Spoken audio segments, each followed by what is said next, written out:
नमस्कार विद्यार्थी मित्रांनो, मागच्या व्हिडिओमध्ये आपण डिग्री ऑफ फ्रीडम म्हणजे काय तर ते पाहिलं होतं. डिग्री ऑफ फ्रीडम म्हणजे काय तर number of coordinates or number of independent quantities are describe the system or its configuration called as degree of freedom. हे आपलं मागच्या लेक्चरमध्ये झालेलं आहे. मग ह्या लेक्चरमध्ये आपल्याला या ठिकाणी स्पेसिफिक हीट कॅपॅसिटी हे जे काही आर्टिकल आहे ते बघायचं आहे. बघा, specific heat capacity, specific heat capacity. आता स्पेसिफिक हीट म्हणजे काय तर मागच्या इयरला 11th मध्ये आपल्याला हे आर्टिकल गेलेलं आहे की what is mean the specific heat. नेमकं स्पेसिफिक हीट म्हणजे काय ते मागच्या वर्षी गेलेलं आहे. तरी आपण त्याला रिकॉल करण्याचा एक प्रयत्न करू. What is mean the specific heat. तर amount of heat supplied to raise the temperature by 1 degree. म्हणजे एका डिग्रीने टेम्परेचर वाढवण्यासाठी जेवढी हीट त्या ठिकाणी रिक्वायर्ड असते किंवा आपण सप्लाय करतो त्या हीटला आपण स्पेसिफिक हीट असं म्हणतो. मग आता ह्या स्पेसिफिक हीटचे प्रामुख्यानं 2 टाईप आपण लास्ट इयरला 11th मध्ये बघितलेले आहेत. स्पेसिफिक हीटचे 2 टाईप पडतात. त्यामध्ये पहिला जो टाईप आहे तो आहे specific heat at a constant volume. Mind it, specific heat at constant volume. आणि दुसरा आहे specific heat at constant pressure. बघा, specific heat at constant volume and specific heat at constant pressure. मग आता यालाच मोलर स्पेसिफिक हीट असं सुद्धा म्हणतात. काय म्हणतात त्याला? Molar specific heat. मग ही जी मोलर स्पेसिफिक हीट आहे तर आपण CP आणि CV ने दाखवतो. म्हणजे molar specific heat at constant volume and molar specific heat at constant pressure. परंतु अजून जर आपण मध्ये गेलो तर आपल्याला असं म्हणता येतं का CV इज इक्वल टू, बघा, CV is equal to M0 into S, M0 into S आणि या ठिकाणी M0 इंटू SP. मग याला SV असं सुद्धा म्हणू शकतो. म्हणजे थोडक्यात काय तर ही झाली तुमची SV जी काही आहे ती आहे प्रिन्सिपल स्पेसिफिक हीट, जी की SV ने दाखवली ॲट कॉन्स्टंट व्हॉल्यूम. आणि ही principal specific heat at constant pressure. या पद्धतीनं हे जे काही होतं हे आपण 11th मध्ये बघितलेलं आहे. मग स्पेसिफिक हीट म्हणजे काय तर amount of heat supplied or required to raise the temperature by 1 degree. त्याला आपण म्हणतो specific heat or specific heat capacity. मग यावरून आपल्याला मेयर्सचं रिलेशन बघायचं आहे. Mayer's relation, Mayer's relation. आता हे मेयर्स रिलेशन नेमकं काय देते तर relation between molar specific heat at constant volume and molar specific heat at constant pressure. म्हणजे थोडक्यात काय तर मेयरचं रिलेशन म्हणजे काय तर relation between CV and CP. Mind it, relation between CV and CP is a Mayer's relation. यांच्यामधलं जे रिलेशन आहे ते रिलेशनला आपण मेयर्स रिलेशन असं म्हणतो. मग आता हे रिलेशन नेमकं कशावरती डिपेंड करतं तर this relation is depends on first law of thermodynamic.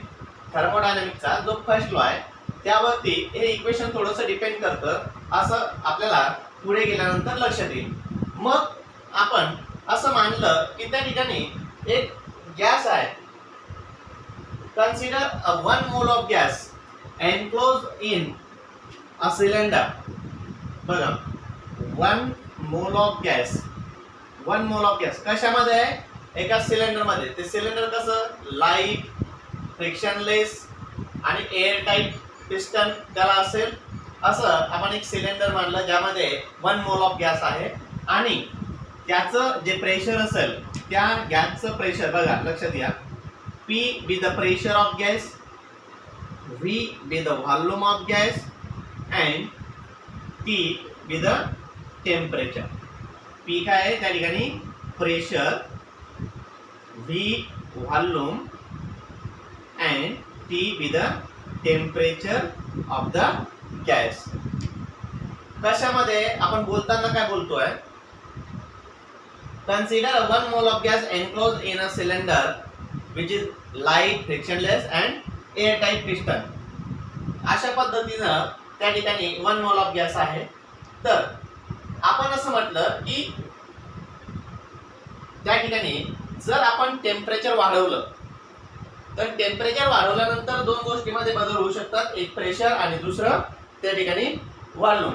परंतु तो चेंज होत असताना आपण बघा काय म्हणणार, तर जेव्हा टेम्परेचर चेंज हा dt किंवा डेल्टा टी एवढा असेल, माइंडेड टेम्परेचर मध्ये जो चेंज येईल तो असेल त्या ठिकाणी dt और डेल्टा टी. मग तेव्हा जी हीट सप्लाय करणार बघा, amount of heat supplied dq1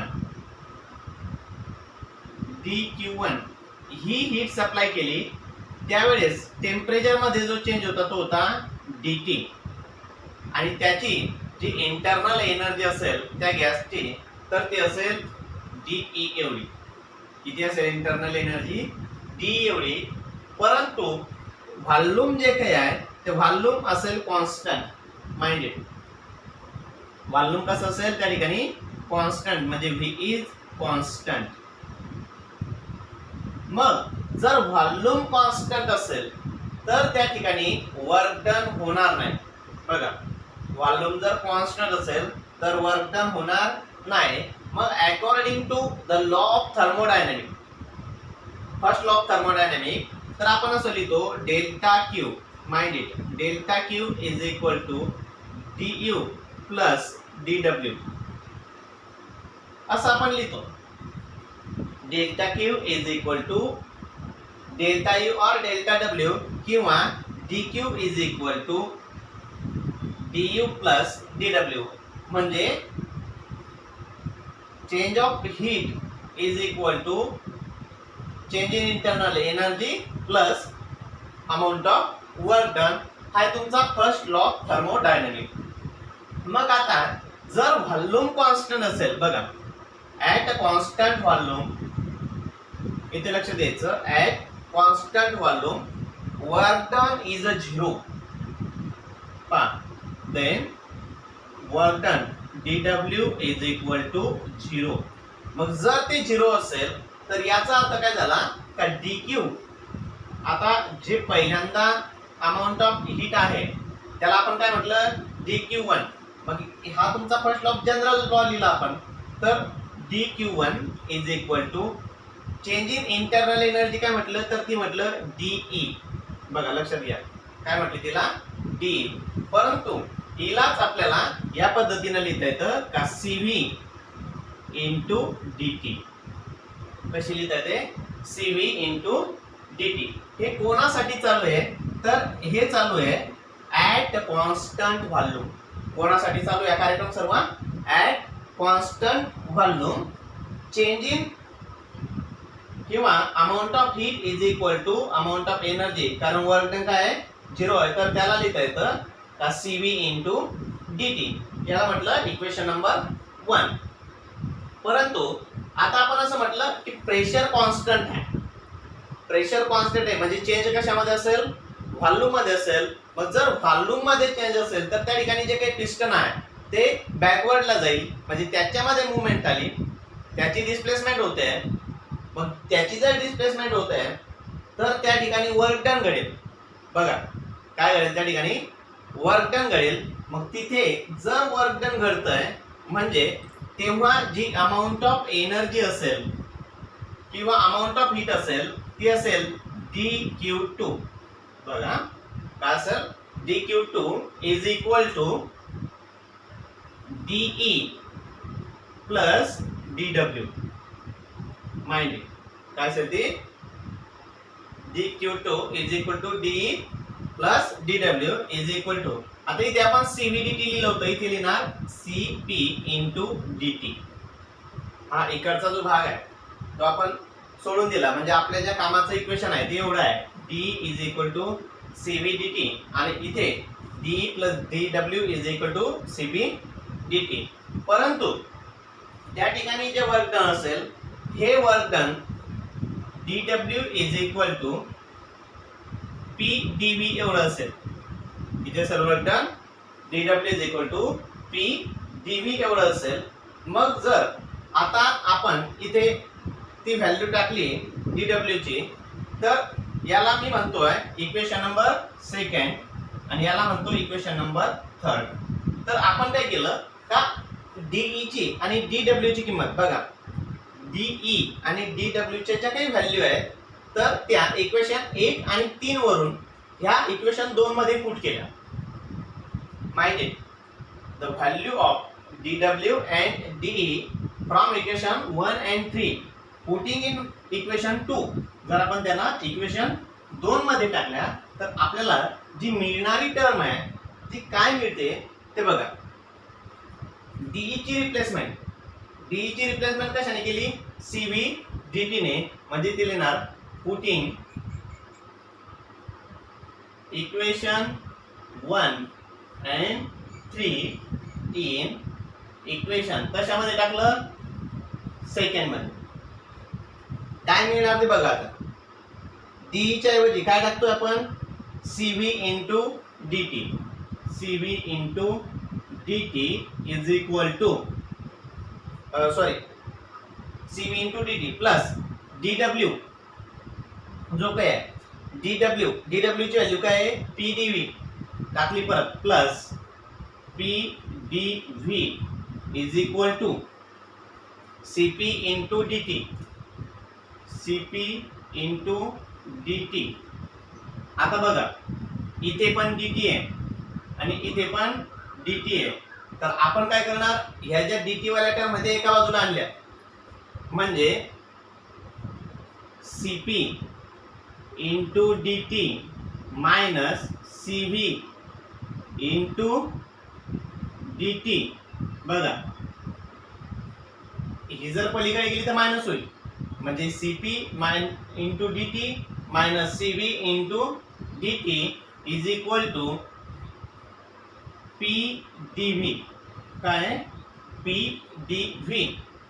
आता काय केलं का, हा जो dt आहे बघा, हा जो dt आहे हा कॉमन काढला, म्हणजे cp मायनस cv. बघा cp minus cv into dt is equal to pdv. Okay. आता परत अजून काय करता येते बघा, आपल्याला आयडियल गॅस इक्वेशन माहिती आहे. According to ideal gas equation, ideal gas equation काय आहे तर pv is equal to nRT. pv is equal to nRT. परंतु आपण किती मोल साठी म्हटलेलं आहे, 1 मोल साठी. 1 मोल साठी जर असेल तर n इज इक्वल टू 1.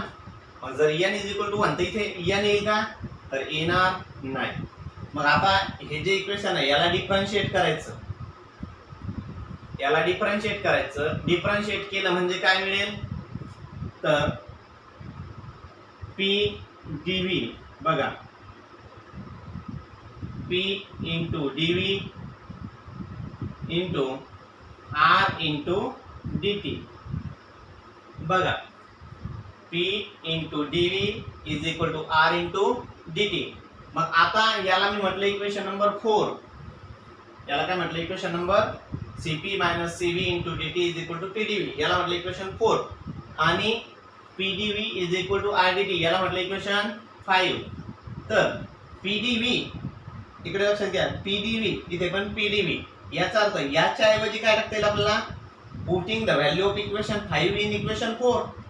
म्हणजे cp minus cv into dt is equal to r dt. As dt dt get cancel, dt dt काय होऊन जाईल, कॅन्सल होऊन जाईल दोघं बाजूला, म्हणजे Cp minus Cv is equal to R which is the required equation. आणि यालाच आपण मेयर्स रिलेशन असं म्हणतो. काय म्हणतो याला, मेयर्स रिलेशन, ज्याला आपण relation between Cv and Cp और Cp and Cv, then Cp minus Cv is equal to R. Mind it, Cp minus Cv is equal to R. परंतु आता ही जी काही आहे तर ही तुमची molar specific heat at constant pressure minus molar specific heat at constant volume is equal to R. परंतु या इक्वेशनला काही कालावधीनंतर मॉडिफाय केलं गेलं आणि हे इक्वेशन मानलं गेलं Cp minus Cv is equal to R upon J. तर हा J जो काही आहे तो आहे मेकॅनिकल इक्विव्हॅलंट. त्याला म्हटलं तर Cp minus Cv is equal to R upon J. तर हा जो J होता त्या J ला म्हटलं मेकॅनिकल इक्विव्हॅलंट ऑफ हीट. काय म्हटलं त्याला, मेकॅनिकल इक्विव्हॅलंट ऑफ हीट असं म्हटलं. मग जसं की इथे आपण मगाशी लिहिलेलं होतं बघा, आठवेल तुम्हाला की जर आपल्याला प्रिन्सिपल स्पेसिफिक हीट आणि मोलर स्पेसिफिक हीट यांच्यामधलं जे रिलेशन आहे ते आपण लिहिलं होतं का Cp is equal to m0 into Sp and Cv is equal to m0 into Sv. तर आता Cp आणि Cv च्या जर किमती आपण टाकल्या या वरच्या इक्वेशन मध्ये, त्याला आपण परत एकदा नाव देऊन टाकू इक्वेशन 6. त्या जर टाकल्या तर काय मिळेल, तर ते मिळेल m0 Sp minus m0 Sv is equal to R upon J. त्यानंतर आता हा m0 ने जर थ्रू डिवाइड केलं तर काय मिळणार आपल्याला परत, Sp minus Sv is equal to R upon m0 into J, where m0 be the molar mass.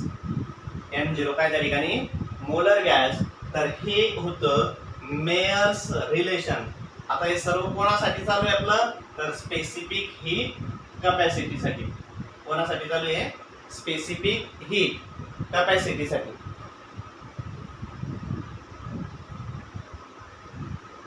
After that आता आपल्याला याचे जे काही ॲप्लिकेशन्स आहेत तर ते बघायचे आहे. तर आपण जाणार त्या ठिकाणी मेकॅनिकल मोनो ॲटॉमिक गॅस जो काय त्याच्यासाठी नेमकं काय येईल, त्यानंतर डायॲटॉमिक साठी आपल्याला काय इक्वेशन मिळत आहे. तर असं आपण स्टेप बाय स्टेप जाणार.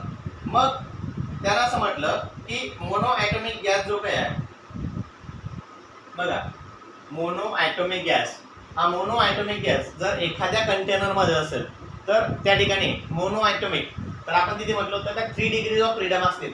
किती असतील, 3 डिग्रीज ऑफ फ्रीडम त्या ठिकाणी असतील. आणि Na is the number of gas molecules असं जर आपण म्हटलं तर आपल्याला ह्या इक्वेशनला एक्सटेंड करता येईल. लक्षात घ्या, या इक्वेशनला काय करता येईल, त्या ठिकाणी एक्सटेंड करता येईल. मग हे जे इक्वेशन एक आहे तर आपण पुढे जाणार आता मोनो ॲटॉमिक गॅससाठी त्याचे जे काही ॲप्लिकेशन्स आहेत त्याच्यामध्ये पहिलं ॲप्लिकेशन आहे मोनो ॲटॉमिक गॅसचं.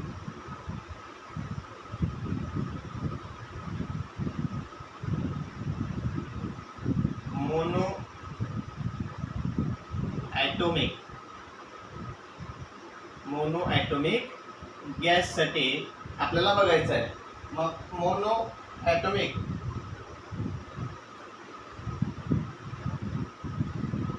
आता मोनो म्हणजे काय, तर सिंगल. मोनो ॲटॉमिक गॅससाठी आपण बघतोय तर इथे 3 डिग्रीज ऑफ फ्रीडम असतील आणि तिघाच्या तिघं हे ट्रान्सनॅशनल साठी असतील. मग हे जे इक्वेशन आहे हे जर आपण कन्सिडर केलं बघा तर आपल्याला काय मिळतं इथे का D is equal to Cv into dt. परंतु Cv म्हणजे specific heat at constant volume, तर ती काही dE अपॉन dt अशी येणार.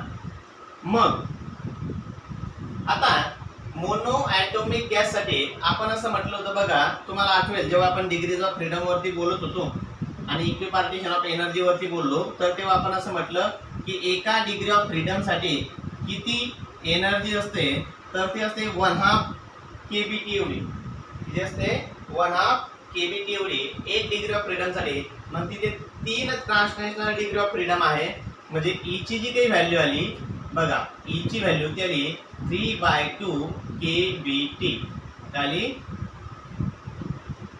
E is equal to 3/2 kBT किंवा E is equal to 3/2 Na into R into T.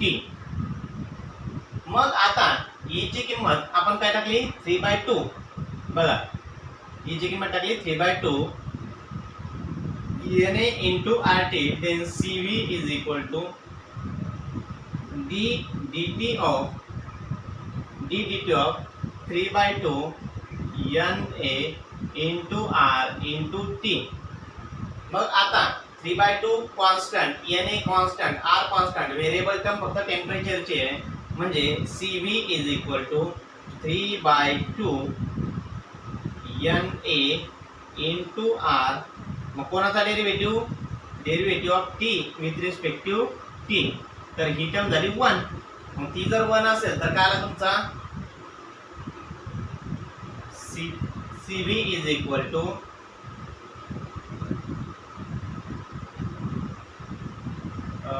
Sorry, इथे आपल्याला Na इथे के लिहिता येईल. KB हा KB येणार.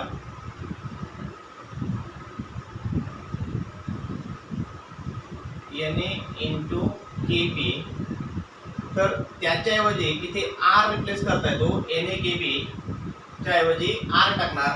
मग आता ही जी टर्म आली ती आली 3/2 R. मग परत आपल्याला मेयर्स रिलेशन माहिती आहे का? CP बघा, CP minus CV, CP minus CV is equal to R. परंतु आता CP काढायचा आहे, म्हणजे आज CV जर पलीकडे गेला तर तो होईल CP is equal to R plus CV. काय होईल? R plus CV. मग आता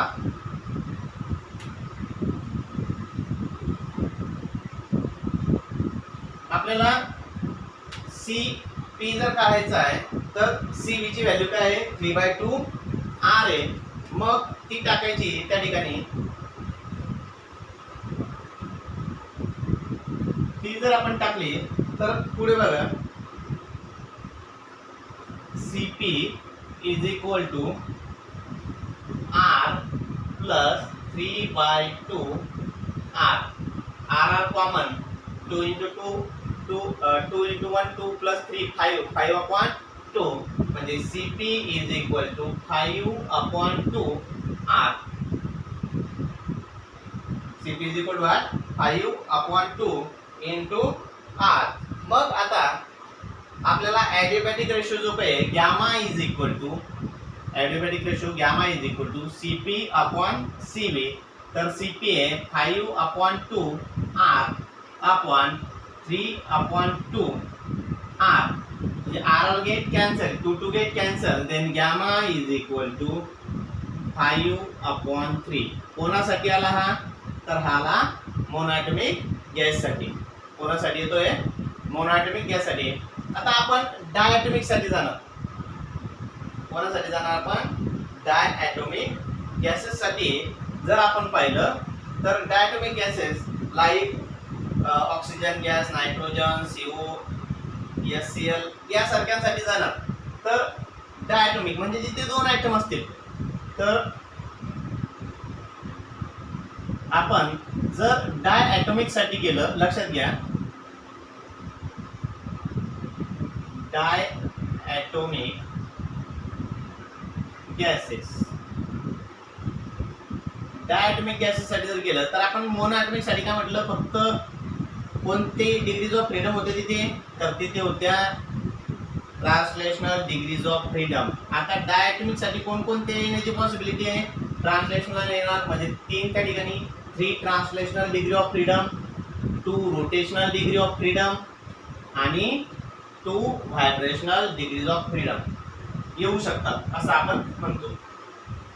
मग diatomic गॅसेससाठी 3 translational degree of freedom आणि 2 rotational degree of freedom. Each term contributes an energy of 1/2 kBT. Mind it. प्रत्येक टर्म किती एनर्जी कॉन्ट्रीब्यूट करते तर 1/2 kBT एवढी करते. मग आपण जर असं म्हटलं की हा रिजिड मॉलिक्यूल आहे, हा जो गॅस मॉलिक्यूल हा रिजिड मॉलिक्यूल आहे, तर तिथे 3 ट्रान्सलेशनल आणि 2 रोटेशनल डिग्री ऑफ फ्रीडम येणार. म्हणजे ज्या टोटल टर्म झाल्या त्या झाल्या 5. म्हणजे एनर्जीचं जे कॉन्ट्रीब्युशन असेल तर E is equal to 5/2. Mind it, 5/2 into NA KBT एवढं असेल. मग आता मागच्यासारखंच CV is equal to DE/dt. E ची व्हॅल्यू टाकायची, dt of 5/2 into NA KB into T. परत 5/2 NA KB constant, T with respect to T 1. म्हणजे CV is equal to 5/2 NA into KB. Again NA into KB is equal to R means 5/2 R. कोणासाठी आलं तर ते आलं specific electric constant व्हॉल्यूमसाठी. परत Mayer relation वापरायचं. मेयर रिलेशन वापरलं का CP minus CV is equal to R. Then CP is equal to R plus CV. तसं जर केलं तर CP is equal to R plus 5/2 R. म्हणजे आला CP is equal to 7/2 R. परत जर ॲडिओबॅटिक रेशो आपण काढला तर ॲडिओबॅटिक रेशो काय येईल, gamma is equal to CP/CV. Then 7/2 R upon 5/2 R. Hence gamma is equal to 7/5. किती येणार 7/5. परत सिमिलर मॅनर. आता इथे काय म्हटलं आपण की हा जो आहे तो रिजिड मॉलिक्यूल होता, परंतु आता मानताना आपण नॉन रिजिड व्हायब्रेटिंग मॉलिक्यूल मानला. किती मानला, नॉन रिजिड व्हायब्रेटिंग मॉलिक्यूल जर मानला तर त्याच्यासाठी आता कोणासाठी जातोय, non rigid vibrating gas molecule जर मानला तर 3 translational degree of freedom, 2 rotational degree of freedom आणि अजून 2 व्हायब्रेशनल डिग्री ऑफ फ्रीडम. म्हणजे एनर्जीचं जे कॉन्ट्रीब्युशन आहे ते किती झालं तर 5/2 न येता ते झालं 7/2. बघा किती झालं 7/2. म्हणजे फक्त रिप्लेसमेंट होत जाईल. इथे 7/2, इथे पण येणार 7/2. त्याच्यानंतर इथे येणार 7/2 आणि हा 7/2 च्या ऐवजी येणार आता 9/2. हा जर 9/2 आला तर परत गॅमा काय येईल 9/2 R अपॉन 7/2 R म्हणजे 9/7. काय तो 9/7. हे जे काय होते ते होते त्या ठिकाणी स्पेसिफिक हीटचे ॲप्लिकेशन जे की आपल्याला अभ्यासायचे होते. आय होप दॅट की तुम्हाला क्लिअर झालं असेल. आपण आज जे बघितलं त्याच्यामध्ये पहिल्यांदा बघितलं मेयर्स रिलेशन, जे की आपण फर्स्ट लॉ ऑफ थर्मोडायनामिक्सच्या सहाय्याने काढलं. त्यानंतर आपण बघितलं ॲप्लिकेशन्स ऑफ स्पेसिफिक हीट, त्यामध्ये मोनोॲटॉमिक आणि डायॲटॉमिक गॅसेसवरती आपण बोललो. तर या ठिकाणी आपण ह्या व्हिडिओमध्ये इथे थांबतो.